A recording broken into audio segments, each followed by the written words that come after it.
नारियल के चक्कर में गए तो पानी का जब चला तो गया, लेकिन सफेद वहाँ आगे जाके इतनी तेज थी अब अपनी वो नारियल वारियल का चक्कर अब तो सोचा किसी तरह वापस किनारा मिल जाए। वो पानी इतना स्पीड में आगे नजदीक कम लगता था कि भाई अब तो क्या करें। तो इसलिए कहते हैं, वो कोई कहता है कि किसी ने कहा कि साहिल पर रह के शोक तूफानों से टकराए, अफसोस कि आज साहिल में रह के अफसोस कि आज तूफान में रह के किनारा नहीं मिलता। ये कहता है साहिल नहीं मिला, कहता है कभी हम किनारे पर थे और इतनी हिम्मत थी, अब तूफान आया था सागर में, उससे जाके टक्कर ले ली। लेकिन आज अफसोस है कि तूफान में है पर किनारा नहीं मिलता। तो उसमें क्या होता है कि वो अब देखिए, अब नारियल वारियल तो गया, अब तो जान बचे तो लाखों पाए। अब पानी बहुत स्पीड है, अब जैसे तैसे उसको काटते हैं, लेकिन इतनी स्पीड है कि किनारे की तरफ जा ही नहीं पाते हैं। तो फिर सोचा भगवान से कि थोड़ा आदमी जब आपत में आता है तो आप अपनी जिसका देवता हो तो नर्मदा माई तो तू है कुछ।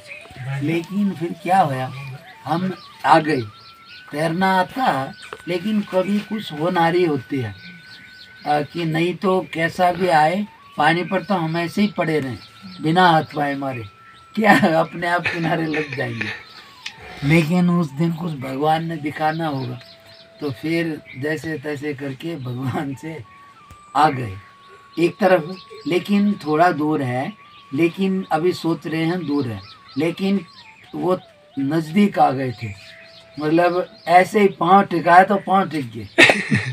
लेकिन मैं क्या सोचता था, अभी पाँव नहीं टिकेंगे, दूर है किनारा। लेकिन जैसे ही पाँव टिके तो शांति आ गई। ऐसे सांस आए जैसे सब कुछ मिल गया, अब परमात्मा और महात्मा की छुट्टी। तो इसलिए वो कभी कभी मका देखो तू नारियल के चक्कर में गया था इसलिए ऐसा किया, तो इसलिए नर्मदा जी का नारियल मत लेना।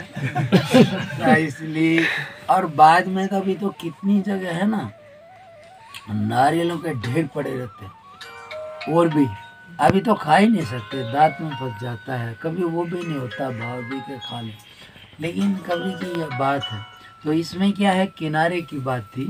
तो किनारा जो है वो ऐसी चीज़ है, अब वो समुद्र भी है और दुनिया भी है, यानी कि संसार में रहते हुए ही संसार छोड़ नहीं सकता है। भाई हम कहीं भी जाएं, संसार रहेगा कि नहीं रहेगा, चाहे जंगल में जाए चाहे कहीं जाए। कोई कोई क्या सोचेगा कि बड़ा मजे में है बाज, मैं कहा यदि भाई इतना मजा हो तो कोई दो चार आ जाओ ना। कौन रोक रहा है?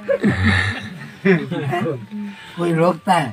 कहीं तो जब जंगल में कहीं रुकना पड़ता है, जब पता लगेगा कहीं मच्छर काटते हैं, कहीं रहने को नहीं मिलता है, कहीं कुछ है, कहीं कितनी समस्याएं होती हैं। अभी तो ज़्यादा नहीं महसूस होता, पर खुद राम जी कह रहे सीता जी को अगर बहुत आफतें आती हैं, धरती पर सोना पड़ेगा, जैसे तैसे कपड़े पहनने पड़ेंगे, कंद मूल का आहार करना पड़ेगा, और वो भी रोज थोड़ी मिलेगा। सब समय के अनुसार मिल गया तो मिल गया, नहीं तो अपने आज की अपना भैया आपका सही लिया आ जाए सही। तो इसी इसको कहते हैं कि संसार में किनारा करना है, तो उसके लिए जो भी संत या भगत भगवान को प्राप्त हो गए, वो उनका स्मरण करने से, उनको नमस्कार करने से हमारा पुण्य होता है, वो हमारे को रास्ता देने के लिए तैयार होते हैं। दूसरा नंबर है वासुदेव, तो इसमें ऐसे ही सब बैठे हैं, तो इसलिए फिर वसुओं का देव है। हम जहाँ बसते हैं तो ये पृथ्वी जल अग्नि वायु आकाश इत्यादि सूर्य, चंद्र और 8वां वसु है आत्मा। इसलिए भगवान बोलता है कि अहम आत्मा गुडाकेशर, कि हे अर्जुन, सब भूत प्राणियों के अंदर मैं आत्मा रूप से हूँ। अर्थात आत्मा और भगवान, शुद्ध आत्मा और भगवान एक ही चीज़ है। मैं ये हूँ। फिर कहते हैं कि यहाँ पर जाकर के आदमी संतुष्ट हो जाता है। इससे पहले हमारे लिए कोई भी वसु टेढ़ा होता है तो उससे तकलीफ होती है। तो इन वसुओं का जो देव है भगवान श्री कृष्ण, उसको नमस्कार करने से वो हमारे जो वसु हैं वे सीधे हो जाते हैं, और सीधे होने से फिर अपने आप में अच्छा लगता है। इसलिए सुखदेव जी कहते हैं कि नंद के यहाँ बच्चा पैदा नहीं हुआ है, तो क्या हुआ? बोले नंद के आनंद भय। हाँ, नंद गहरा आनंद, जय करेंगे। जय कन्हैया लाल। बोले आह्लाद उतर गया है वहाँ, हाँ। मतलब आनंद आया है, इसलिए वहाँ कन्हैया नहीं, आनंद है। इसलिए आनंद का सागर उमड़ पड़ा है।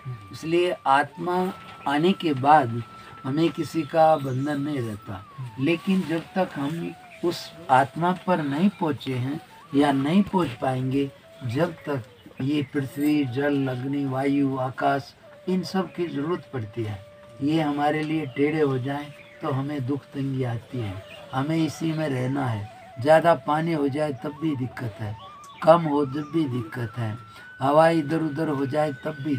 इसलिए सारी चीज़ें ये हमारे अनुकूल होने से अच्छा लगता है। इसलिए ये वसु हैं, और इनका जो देव है, इनमें जो विशेषता है, जैसे पृथ्वी के अंदर क्या विशेषता है? पृथ्वी पर आप बैठे हो तो भगवान बोलता है गामा विषय च भूतानि धार्यम, मैं पृथ्वी के अंदर प्रवेश करके सब भूतों को धारण करता हूँ।